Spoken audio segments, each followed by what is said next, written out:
Hi, thanks for tuning in today to Front Porch Conversations.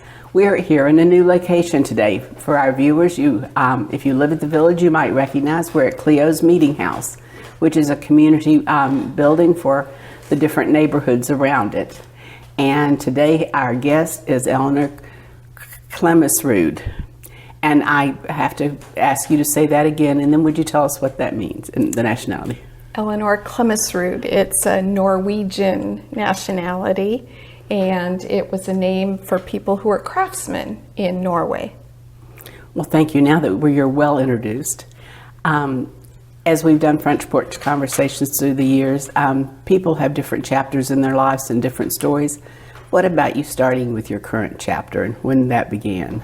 My current chapter, actually searching for a place to live, began about 2 years ago. Probably a little more than that, 2.5 years ago, the summer of 2021, when my husband started declining in health as far as dementia went.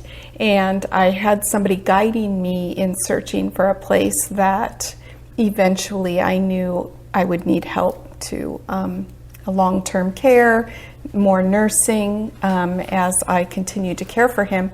And so I just started going online and typing in age in place. That was one of the keywords that I used. Christian communities, that was important to me. And I started looking in Florida because my daughter lives in Live Oak, Florida. So that's how it all started. And then fast forward, you moved here? We moved here in March of 2022. So it was a very short search. But as you were sharing with me, it was difficult to find something that met all your qualifications. It was. We came from the mountains of California, a very small rural community. And California, the living expenses were just out of this roof. There was no place to even have a nurse come into the home and help me there. We lived right on the border of Nevada, and so I searched there also, Reno, Nevada, thinking that that would be affordable care, and it wasn't. So I wasn't finding anything affordable. I knew about Arizona, but I had been hearing about Florida, and so I really was focusing on where family was. I didn't have any family in Arizona, so that's what brought me here. And when did you first come to Live Oak? I first came to Live Oak in November of 2021 for my oldest grandson's wedding. And I asked my daughter if she knew of Advent Christian Village. And she said, well, yes, but, and then she stopped and she goes, I never thought that that would be a place for you and Mark, but I think it would be perfect. And so my son-in-law, Tommy, excuse me, came and brought me here, and we set up a tour, and we looked here, and there was nothing really for sale here. Maybe one home, and so it seemed impossible, but I was trusting God in guiding me here. And since then, you moved and you've bought a home? Yes. We bought the current home that we're in on Wildwood Drive, sight unseen. My daughter and son-in-law came here, and they took a video tour of the home, and she said, I can see you living here. These are the things that are different from where you are. These are the things we think that would be really appropriate. It was right across the street from Good Samaritan Center, where I knew eventually my husband would be. So, and it was the right price. So we, like I said, bought it sight unseen. But since then, you've had a lot of modifications made? We did. We bought it and with the understanding that we would make it our own.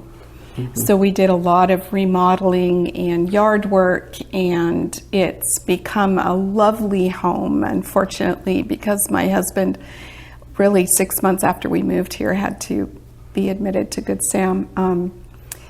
it's kind of been on my own, but it's been a good distraction, and it's turned out beautiful. I would agree. You invited me over for a few minutes yesterday, and I had seen the home when others lived there, and it is your home now. Yes. So what has surprised you most about this move? What surprised me most about this move is how much I love it here.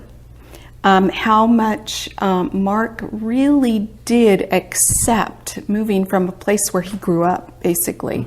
I had only lived there 28 years, but that's where I met him. But he'd been there 40 years. His kids were there. They were born there. His dad lived there. He worked there, retired there.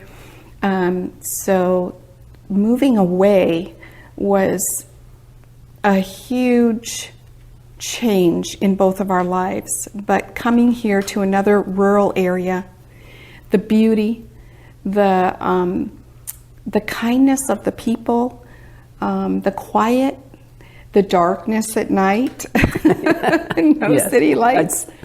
It all helped for us to adjust. So I was very surprised by how much I loved it here. And you have a furry friend who lives with you? We do. Our furry friend, I think she had a bigger adjustment than we did.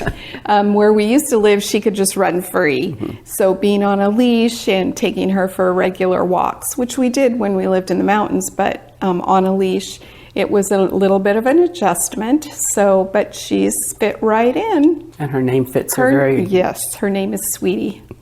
I got to meet her yesterday too. But I've seen you out walking quite a bit through the time you've been here. And I understand you have another family member now at the village. I do. My mom just moved here a couple of months ago. She had a bad fall. Winters are really tough in the mountains, very, very cold. And this last winter, they had record amounts of snow. And so she had a bad fall, and then her roof caved in on her little trailer. And she said, "Eleanor, can I come live with you?" And I said, "Well, you probably can't live in my house, but I'm sure we could find a place for you." And Pam was so gracious in helping us find a place for her that would fit her budget. And so now she lives in Riverview Apartments, and I think she loves it. That's what she tells me. Well, I'm sure as her daughter, she would probably tell you if she doesn't like it. That's true. Well, now let's jump back. Tell us where you were born and where you grew up. I was born in Springfield, Illinois. My dad was in the seminary, Lutheran seminary there, and graduated the year I was born. So they moved from seminary to North Dakota, where my mom grew up, and then they moved to Idaho, and that was a couple of years, and then we moved to Oregon, and that's really where I consider I grew up, in the Portland area. It's called Hillsboro, a very rural farm town, where we graduated, met my husband, my first husband, had my children, and that was where I grew up. And tell us about your siblings. I have 3 sisters and 1 brother. I'm the oldest of 4 girls. We adopted my brother when I was my first year of college. So I basically grew up just with my sisters. And I heard they had a name for you. They did. They called me Lucy from Peanuts because I was so bossy. The older sister. I was the bossy. I kept everyone in line. I felt like I needed to protect everybody and herd them, teach them.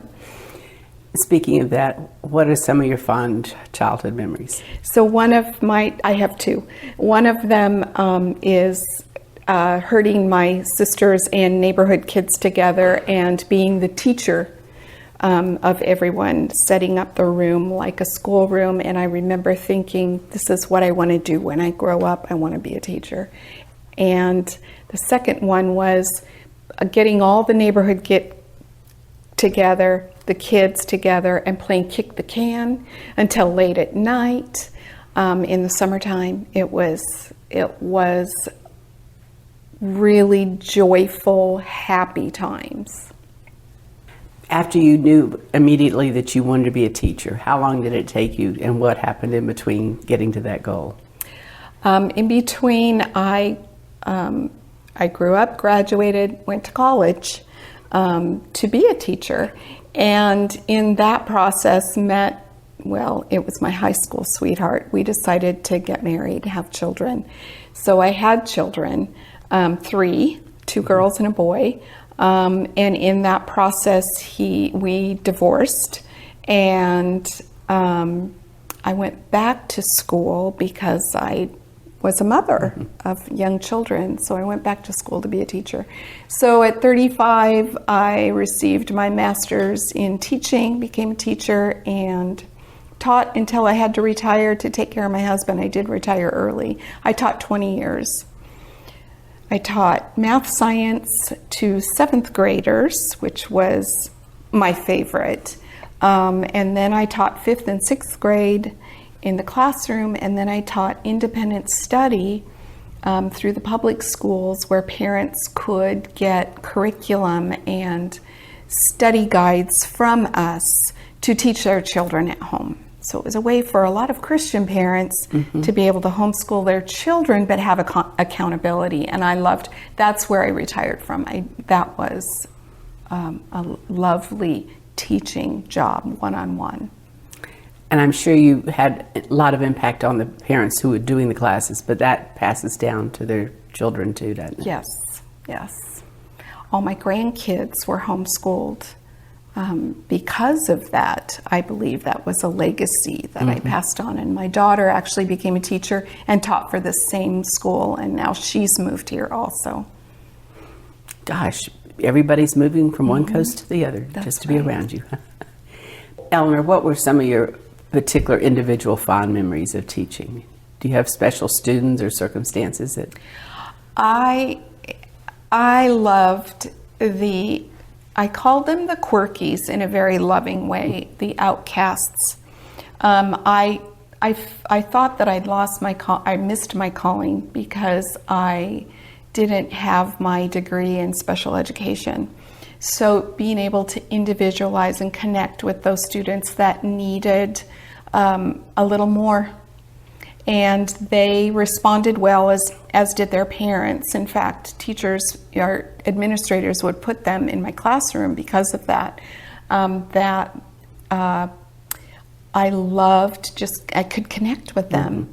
And that was one of my favorite parts about teaching. And that's why independent study connected with me so well, because what I was doing was I was individualizing for each student in wherever they were in their development, in their abilities, and helping parents to take charge of their education. So I loved that part of it. And I'm sure that part of that was helping parents learn to be advocates for their children with special needs. Yes. And I've seen some amazing stories of what a parent could impact for the child if they knew enough to know where to go for help. And that's right. And you talked about you and Mark being involved in music. We want to share a little bit about that? I met Mark at our church, and he was part of the music team. He played guitar, he sang, and our church was a very small, non-denominational church. And the music team was made up of one of my sisters, my soon-to-be husband, and another woman. And I loved singing, and I thought, I want to be up there too. So I became part of the music team. Mark's and my relationship grew, and we became engaged a year and a half later and married in that church. But we led music for 25 years there until he had Parkinson's. So until the Parkinson's and the dementia more so made it hard for him to be able to play the guitar, follow music. Tell us about your days with Mark now. How does your week go? So my days now, I moved here because I wanted to be close. I wanted to be able to care for him forever. And that was not a very realistic expectation, but one that I had a desire. And having him there, I can easily go over there. So what I do is I go over right before lunch. I help him with his lunch. We usually do a walk, but now it's too hot, so we do a golf cart ride. We ride through the forest and look at the spider webs, which is our favorite They're in thing, real display now. They're in great display. Love them. And then I take him back. He usually takes a nap, and I meet him at supper, and I help him with supper, get him ready for bed, and we usually watch a show on the computer, and he gets sleepy, and I leave him, and that helps me to be able to have a good night's sleep and him to have a good night's sleep. And I do that most days. I do take Wednesdays off usually, need a break there, and it's worked out really well. And then what about your Sundays? My Sundays, I pick him up and take him into Live Oak to the church that my son-in-law preaches at, the Presbyterian church there. So we do church there, and then I bring him home to the house, and he gets to spend time with Sweetie Pie, and I make him lunch, and he usually opens his guitar and does a whoop whoop because he's found his guitar, and he doesn't really play it, but he's just glad that it's there. And he waits for me to make lunch. We have lunch, and then I take him back. So that's our special day. It sounds like a very special day.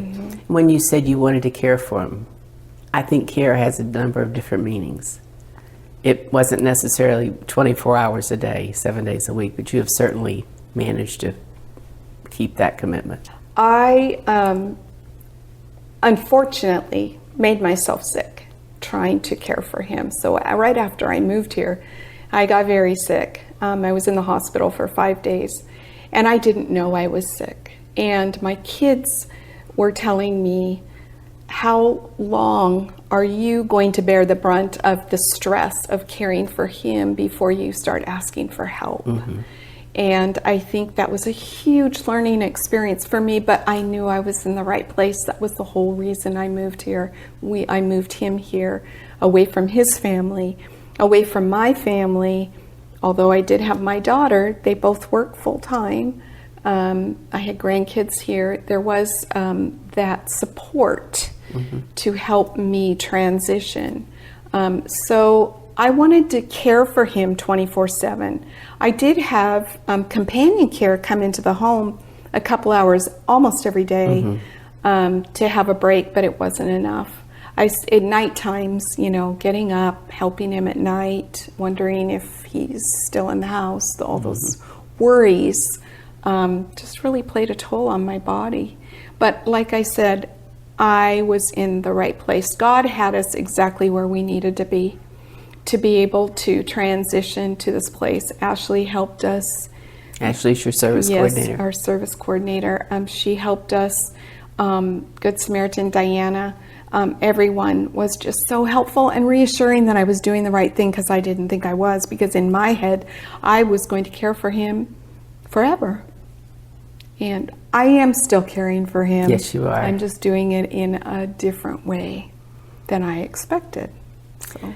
I have known lots of people living here and in my career in retirement communities, and it's finding a balance that works. And you've found a good balance, I feel like. And I hope that this will have other people think about how to continue their commitments, but maybe find the ways that need to be done in different ways.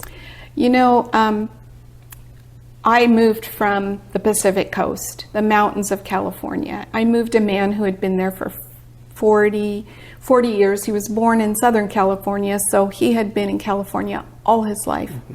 His family was there, everyone was there, and I thought, how am I going to do this? How am I going to convince everybody that he needs to be here, because this is the only place that we can afford, that I can still be close? And I trusted that God was going to make that work for us, and he did. The kids were supportive. His family was all supportive. They're sad. They miss us. And we miss them tremendously, but I know without a doubt that this is where we needed to be. And it was a good decision to trust in the Lord. Mm-hmm. I say trust in the Lord with all your heart, as the Bible says. Right. And we do. We said that over and over again. Tell us about your grandchildren. I have 3 children and 12 grandchildren. Actually, I have a new grandchild. My son just was married, and so that marriage brought a new grandchild, and then I have one great-grandchild. They have been a motivation to keep me young and healthy and active, because they are all very active and very helpful. They take care of Sweetie when I have to go places. They come and stay at the home and take care of the house and take care of Sweetie, and they're a big part of our life. Mark has 3 children, and he has, I'm going to say 12 grandchildren off the top of my head. I have to count here. 11 grandchildren. So between the two of us, we have 23 grandchildren. That's a daunting number. Yes, it is. It's a big family gathering when it comes time. And I know you told me a little bit about one of your bucket list items that includes your grandchildren. Yes. One of my bucket list items, my husband and I we would trailer. We had a nice trailer, nice truck pulling the trailer, and we had to give that up when I started doing it all. And I did do it all because we loved it so much. I have always wanted to have a teardrop trailer, pull it with my little SUV, and just explore the East Coast, especially Florida. I love the culture. I love the South. I do love the whole East Coast, and there are so many national parks that I want to explore, and I'd like to be able to take a grandchild with me on a trip when I do those things. So for some people who may not know what a teardrop trailer is, would you describe that? It looks like a teardrop on its side, and it's very small. It has a self-contained bathroom, usually, if you get the right kind, because I have to have my bathroom, and a little tiny kitchen and pull-out beds, and it's very lightweight, usually under 2,000 pounds, and it's easy to disconnect, to connect, to back up into a little space, and maneuver. And so they're a little tiny place to live. But camping, in my opinion, is being out of doors with a place to sleep. Yes, I like a place to sleep, but I like to cook without the mosquitoes and the flies. So there are a lot of bugs in the South. So I like my comfort that way. But other than that, hiking, and the other bucket list is kayaking. I've always wanted to kayak. My husband and I did a lot of canoeing, and I always wanted to have a kayak and see how that, and I'm going to try that this year. And we have a river right here for you. That's right. And I think you've met some of the folks that are kayaking now. Yeah, I've talked to them on the phone, connected with them, and it's just been wonderful. The friendliness, the willingness to take me under the wing and just help me to feel welcome, even though I have not been able to get out very much and really volunteer, which I thought that we would be doing, because I'm dealing with the new adjustment that came sooner than I thought. But everybody is just so gracious, and I'm appreciative of that. And I understand that you've already gotten introduced to the ceramic shop. Yes, I love the ceramic shop. I haven't been there for a couple of months. I'm sure my stuff is piled up in a corner somewhere, but I will get back there. Yes, I love the ceramic shop. I've taken the grandkids there. They love the ceramic shop, so. Yeah, I had a great time when my grandchildren were here visiting and taking them to this shop. And they proudly took home their creations. Oh, yes. When you were talking about loving the South and getting to know it, what is one of your new favorite things that you never thought you would be drinking? Oh, sweet tea. I love sweet tea. There's nothing like sweet tea in the South. It's not the same in the mountains. It comes out of a bottle. And there's an art to making sweet tea. I've looked it up and I've watched people do it. So some people make sweet tea better than others, but I do love sweet tea. Well, that means you're well on the way to getting southern roots. And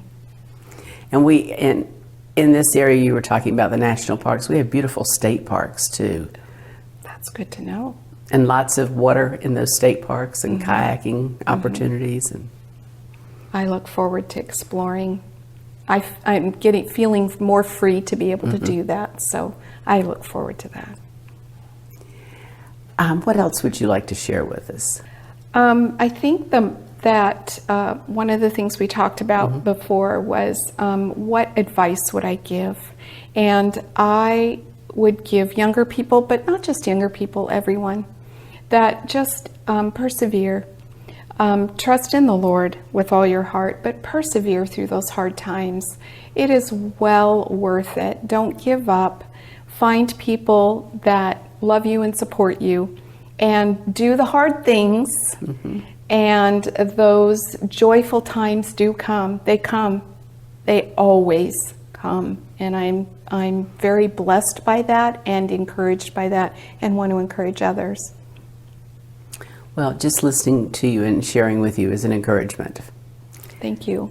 And thank you for tuning in today to Front Porch Conversations. No telling where we'll be next time.